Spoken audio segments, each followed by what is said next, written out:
Childhood influenza is a common seasonal illness that can easily affect children's health, especially during the peak winter and summer months. There are three main types of influenza viruses, A, B and C, with A and B being the most common.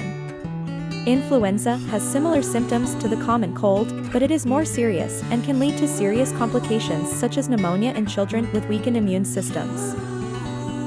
Symptoms of influenza in children include generalized muscle pain, headache, bone pain, fever, hot and cold spells, cough, sore throat, and fatigue.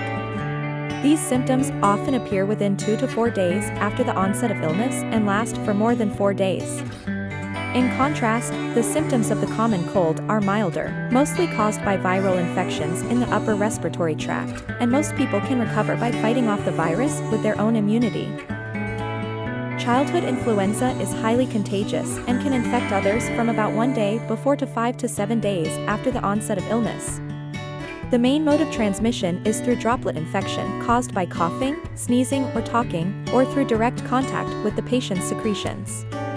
Therefore, during the peak season of influenza, one should avoid crowded places and maintain good indoor ventilation to minimize the chance of infection.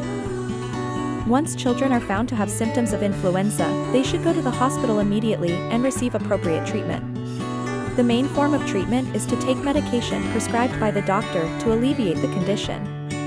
At the same time, there are also simple care measures that parents can take to help their children stay comfortable during the illness. For example, avoid dehydration by staying well hydrated, get plenty of rest and sleep to help the child heal, keep the room well ventilated and clean frequently touched furniture, toys, and shared objects with disinfectant to minimize the chance of infection.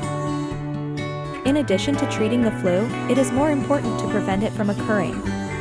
Parents should teach children to maintain good personal hygiene habits, such as washing hands frequently, avoiding contact with sick people, and avoiding touching the eyes, nose, and mouth. At the same time, children's immunity should be boosted by eating more vegetables and fruits, and avoiding fatigue and overexertion. Seasonal flu can be prevented by vaccination. During the influenza peak season, schools should also strengthen their epidemic prevention efforts, such as cleaning classrooms and playgrounds regularly, providing sufficient soap and paper towels, and reminding students to maintain good personal hygiene habits. Once students are found to have influenza symptoms, parents should be notified immediately and arrangements should be made for students to seek medical treatment in hospitals to prevent the spread of the epidemic. Overall, influenza is a common seasonal illness that can easily affect children's health, but as long as attention is paid to prevention and timely treatment, most patients can recover quickly. Parents should teach their children to maintain good personal hygiene habits, and schools should also strengthen their epidemic prevention efforts to prevent the occurrence of influenza. We hope that children can enjoy a healthy and happy winter and summer.